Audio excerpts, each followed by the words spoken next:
अध्याय 47 पुनर्जन्म। वीरभद्रप्पा और चेन्नबसप्पा सर्प व मेंढक की वार्ता। गत अध्याय में बाबा द्वारा बताई गई 2 बकरों के पूर्व जन्मों की वार्ता थी। इस अध्याय में कुछ और भी पूर्व जन्मों की स्मृतियों का वर्णन किया जाता है। प्रस्तुत कथा वीरभद्रप्पा और चेन्नबसप्पा के संबंध में है। प्रस्तावना। हे त्रिगुणातीत ज्ञानावतार श्री साई, तुम्हारी मूर्ति कितनी भव्य और सुंदर है। हे अंतर्यामिन, तुम्हारे श्रीमुख की आभा धनी है। उसका क्षणमात्र भी अवलोकन करने से पूर्व जन्मों के समस्त दुखों का नाश होकर सुख का द्वार खुल जाता है। परंतु हे मेरे प्यारे श्री साई, यदि तुम अपने स्वभाववश ही कुछ कृपा कटाक्ष करो तभी इसकी कुछ आशा हो सकती है। तुम्हारी दृष्टि मात्र से ही हमारे कर्म बंधन छिन्न भिन्न हो जाते हैं और हमें आनंद की प्राप्ति हो जाती है। गंगा में स्नान करने से समस्त पाप नष्ट हो जाते हैं, परंतु गंगा माई भी संतों के आगमन की सदैव उत्सुकता पूर्वक राह देखा करती है कि वे कब पधारे और मुझे अपनी चरण रज से पावन करे। श्री साई तो संत चूड़ामणि है। अब उनके द्वारा ही हृदय पवित्र बनाने वाली यह कथा सुनो। सर्प और मेंढक। श्री साई बाबा ने कहा, एक दिन प्रातःकाल 8 बजे जलपान के पश्चात मैं घूमने निकला। चलते चलते मैं एक छोटी सी नदी के किनारे पहुंचा। मैं अधिक थक चुका था, इस कारण वहां बैठकर कुछ विश्राम करने लगा। कुछ देर के पश्चात ही मैंने हाथ पैर धोए और स्नान किया। तब कहीं मेरी थकावट दूर हुई और मुझे कुछ विश्रांति का अनुभव होने लगा। उस स्थान से एक पगडंडी और बैलगाड़ी के जाने का मार्ग था, जिसके दोनों ओर सघन वृक्ष थे। मलई बयार मंद मंद बह रही थी। मैं चिलम भर ही रहा था कि इतने में मेरे कानों में एक मेंढक के बुरी तरह टर्राने की ध्वनि पड़ी। मैं चकमक सुलगा ही रहा था कि इतने में एक यात्री वहां आया और मेरे समीप आकर मुझे प्रणाम किया और घर पर पधारकर भोजन तथा विश्राम करने का आग्रह करने लगा। उसने चिलम सुलगा कर मेरी ओर पीने के लिए बढ़ाई। मेंढक के टर्राने की ध्वनि सुनकर वह उसका रहस्य जानने के लिए उत्सुक हो उठा। मैंने उसे बतलाया कि एक मेंढक कष्ट में है, जो अपने पूर्वजन्म के कर्मों का फल भोग रहा है। पूर्वजन्म के कर्मों का फल इस जन्म में भोगना पड़ता है, अतः अब उसका चिल्लाना व्यर्थ है। एक कश लेकर उसने चिलम मेरी ओर बढ़ाई। थोड़ा देखूं तो आखिर बात क्या है, ऐसा कहकर वह उधर जाने लगा। मैंने उसे बतलाया कि एक बड़े सांप ने एक मेंढक को मुख में दबा लिया है, इस कारण वह चिल्ला रहा है। दोनों ही पूर्वजन्म में बड़े दुष्ट थे और अब इस शरीर में अपने कर्मों का फल भोग रहे हैं। आगंतुक ने घटनास्थल पर जाकर देखा कि सचमुच एक बड़े सर्प ने एक बड़े मेंढक को मुंह में दबा रखा है। उसने वापस आकर मुझे बताया कि लगभग घड़ी 2 घड़ी में ही सांप मेंढक को निगल जाएगा। मैंने कहा, नहीं, यह कभी नहीं हो सकता। मैं उसका संरक्षक पिता हूँ और इस समय यहाँ उपस्थित हूँ। फिर सर्प की क्या सामर्थ्य है कि मेंढक को निगल जाए? क्या मैं व्यर्थ ही यहाँ बैठा हूँ? देखो, मैं अभी उसकी किस प्रकार रक्षा करता हूँ। दोबारा चिलम पीने के पश्चात हम लोग उस स्थान पर गए। आगंतुक डरने लगा और उसने मुझे आगे बढ़ने से रोका कि कहीं सर्प आक्रमण न कर दे। मैं उसकी बात की उपेक्षा कर आगे बढ़ा और दोनों से कहने लगा कि अरे वीरभद्रप्पा, क्या तुम्हारे शत्रु को पर्याप्त फल नहीं मिल चुका है, जो उसे मेंढक की और तुम्हें यह सर्प की योनि प्राप्त हुई है? अरे अब तो अपना वैमनस्य छोड़ो, यह बड़ी लज्जाजनक बात है। अब तो इस ईर्ष्या को त्यागो और शांति से रहो। इन शब्दों को सुनकर सर्प ने मेंढक को छोड़ दिया और शीघ्र ही नदी में लुप्त हो गया। मेंढक भी कूदकर भागा और झाड़ियों में जा छिपा। यात्री को बड़ा अचंभा हुआ। उसकी समझ में न आया कि बाबा के शब्दों को सुनकर सांप ने मेंढक को क्यों छोड़ दिया और वीरभद्रप्पा व चन्नबसप्पा कौन थे, उनके वैमनस्य का कारण क्या था। इस प्रकार के विचार उसके मन में उठने लगे। मैं उसके साथ उसी वृक्ष के नीचे लौट आया और धूम्रपान करने के पश्चात उसे इसका रहस्य सुनाने लगा। मेरे निवास स्थान से लगभग 4 या 5 मील की दूरी पर एक पवित्र स्थान था, जहाँ महादेव का एक मंदिर था। मंदिर अत्यंत जीर्ण शीर्ण स्थिति में था, वहाँ के निवासियों ने उसका जीर्णोद्धार करने के हेतु कुछ चंदा इकट्ठा किया। पर्याप्त धन एकत्रित हो गया और वहाँ नित्य पूजन की व्यवस्था कर मंदिर के निर्माण की योजनाएं तैयार की गई। एक धनाढ्य व्यक्ति को कोषाध्यक्ष नियुक्त कर उसको समस्त कार्य की देखभाल का भार सौंप दिया गया। उसको कार्य व्यय आदि का यथोचित विवरण रखकर ईमानदारी से सब कार्य करना था। सेठ तो एक उच्च कोटि का कंजूस था। उसने मरम्मत में अत्यंत अल्प राशि व्यय की।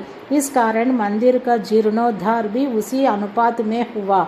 उसने सब राशि व्यय कर दी तथा कुछ अंश स्वयं हड़प लिया और उसने अपनी गांठ से एक पाई भी व्यय न की।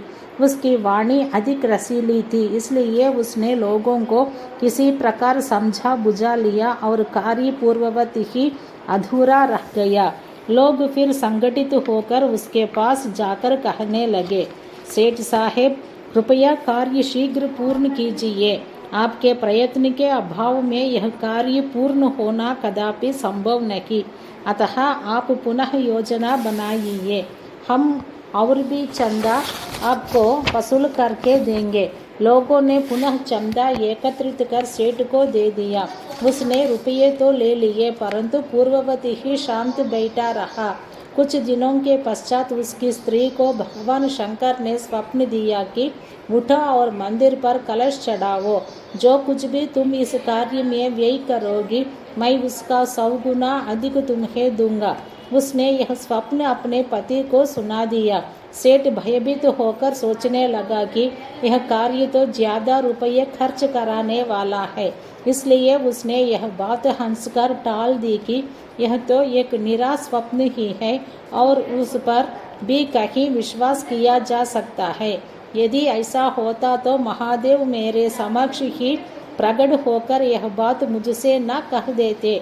मैं क्या तुमसे अधिक दूर था। यह स्वप्न शुभदायक नहीं, यह तो पति पत्नी के संबंध बिगाड़ने वाला है। इसलिए तुम बिल्कुल शांत रहो। भगवान को ऐसे द्रव्य की आवश्यकता ही कहाँ, जो दानियों की इच्छा के विरुद्ध एकत्र किया गया हो। वे तो सदैव प्रेम के भूखे हैं तथा प्रेम और भक्तिपूर्वक दिए गए एक तुच्छ तांबे का सिक्का भी सहर्ष स्वीकार कर लेते हैं। महादेव ने पुनः सेठानी को स्वप्न में कह दिया कि तुम अपने पति की व्यर्थ बातों और उनके पास संचित धन की ओर ध्यान न दो और न उनसे मंदिर बनवाने के लिए आग्रह ही करो। मैं तो तुम्हारे प्रेम और भक्ति का ही भूखा हूँ। जो कुछ भी तुम्हारी व्यय करने की इच्छा हो सो अपने पास से करो। उसने अपने पति से विचार विनिमय करके अपने पिता से प्राप्त आभूषणों को विक्रय करने का निश्चय किया। तब कृपण सेठ अशांत हो उठा। इस बार उसने भगवान को भी धोखा देने की ठान ली। उसने कौड़ी मोल केवल 1000 रुपयों में ही अपनी पत्नी के समस्त आभूषण स्वयं खरीद डाले और एक बंजर भूमि का भाग मंदिर के निमित्त लगा दिया, जिसे उसकी पत्नी ने भी चुपचाप स्वीकार कर लिया। सेठ ने जो भूमि दी वह उसकी स्वयं की न थी, वरन एक निर्धन स्त्री दुबकी की थी, जो इसके यहाँ 200 रुपयों में गिरवी रखी हुई थी। दीर्घकाल तक वह ऋण चुकाकर उसे वापस न ले सकी। इसलिए उस धूर्त कृपण ने अपनी स्त्री दुबकी और भगवान को धोखा दे दिया। भूमि पथरीली होने के कारण उसमें उत्तम ऋतु में भी कोई पैदावार न होती थी। इस प्रकार यह लेन देन समाप्त हुआ। भूमि उस मंदिर के पुजारी को दे दी गई, जो उसे पाकर बहुत प्रसन्न हुआ। के पश्चात एक विचित्र घटना हुई। एक दिन बहुत जोरों से झंझावात आया और अतिवृष्टि हुई। उस कृपण के घर पर बिजली गिरी और फलस्वरूप पति पत्नी दोनों की मृत्यु हो गई। दुबकी ने भी अंतिम श्वास छोड़ दी। अगले जन्म में वह कृपण मथुरा के एक ब्राह्मण कुल में उत्पन्न हुआ और उसका नाम वीरभद्रप्पा रखा गया। उसकी धर्मपत्नी उस मंदिर के पुजारी के घर कन्या होकर उत्पन्न हुई और उसका नाम गौरी रखा गया। दुबकी पुरुष बनकर मंदिर के गुरव सेवक वंश में पैदा हुई और उसका नाम चेन्नबसप्पा रखा गया। पुजारी मेरा मित्र था और बहुधा मेरे पास आता जाता, वार्तालाप करता और मेरे साथ चिलम पिया करता था। उसकी पुत्री गौरी भी मेरी भक्त थी। वह दिनों दिन सयानी होती जा रही थी, जिससे उसका पिता भी उसके हाथ पीले करने की चिंता में रहता था। मैंने उससे कहा कि चिंता की कोई आवश्यकता नहीं, वर स्वयं तुम्हारे घर लड़की की खोज में आ जाएगा। कुछ दिनों के पश्चात ही उसी की जाति का वीरभद्रप्पा नामक एक युवक भिक्षा मांगते मांगते उसके घर पहुंचा। मेरी संपत्ति से गौरी का विवाह उसके साथ संपन्न हो गया। पहले तो वह मेरा भक्त था, किंतु अब वह कृतघ्न बन गया। इस नूतन जन्म में भी उसकी धन तृष्णा नष्ट न हुई। उसने मुझसे कोई उद्योग धंधा सुझाने को कहा, क्योंकि इस समय वह वैवाहिक जीवन व्यतीत कर रहा था। तभी एक विचित्र घटना हुई। अचानक ही प्रत्येक वस्तुओं के भाव ऊंचे बढ़ चढ़ गए। गौरी के भाग्य से जमीन की मांग अधिक होने लगी और समस्त भूमि 1,00,000 रुपयों में आभूषणों के मूल्य से 100 गुना अधिक मूल्य में बिक गई। ऐसा निर्णय हुआ कि 50,000 रुपये नगद और 2,000 रुपये प्रतिवर्ष किश्त पर चुकता कर दिए जाएंगे। सबको यह लेन देन स्वीकार था, परंतु धन में हिस्से के कारण उनमें परस्पर विवाद होने लगा। वे परामर्श लेने मेरे पास आए और मैंने कहा कि यह भूमि तो भगवान की है, जो पुजारी को सौंपी गई थी। इसकी स्वामिनी गौरी ही है और एक पैसा भी उसकी इच्छा के विरुद्ध खर्च करना उचित नहीं, तथा उसके पति का इस पर कोई अधिकार नहीं है। मेरे निर्णय को सुनकर वीरभद्रप्पा मुझसे क्रोधित होकर कहने लगा कि तुम गौरी को फुसलाकर उसका धन हड़पना चाहते हो। इन शब्दों को सुनकर मैं भगवत नाम लेकर चुप बैठ गया। वीरभद्र ने अपनी स्त्री को पीटा भी। गौरी ने दोपहर के समय आकर मुझसे कहा कि आप उन लोगों के कहने का बुरा न माने, मैं तो आपकी लड़की हूँ, मुझ पर कृपा दृष्टि ही रखे। वह इस प्रकार मेरी शरण में आई तो मैंने उसे वचन दे दिया कि मैं 7 समुद्र पार भी तुम्हारी रक्षा करूँगा। तब उस रात्रि को गौरी को एक दृष्टांत हुआ। महादेव ने आकर कहा कि यह सब संपत्ति तुम्हारी ही है और इसमें से किसी को कुछ न दो। चन्नबसप्पा की सलाह से कुछ राशि मंदिर के कार्य के लिए खर्च करो। यदि और किसी भी कार्य में तुम्हें खर्च करने की इच्छा हो तो मस्जिद में जाकर बाबा स्वयं मैं के परामर्श से करो। गौरी ने अपना दृष्टांत मुझे सुनाया और मैंने इस विषय में उचित सलाह भी दी। मैंने उससे कहा कि मूलधन तो तुम स्वयं ले लो और ब्याज की आधी रकम चन्नबसप्पा को दे दो। वीरभद्र का इसमें कोई संबंध नहीं है। जब मैं यह बात कर ही रहा था, वीरभद्र और चन्नबसप्पा दोनों ही वहां झगड़ते हुए आए। मैंने दोनों को शांत करने का प्रयत्न किया तथा गौरी को हुआ महादेव का स्वप्न भी सुनाया।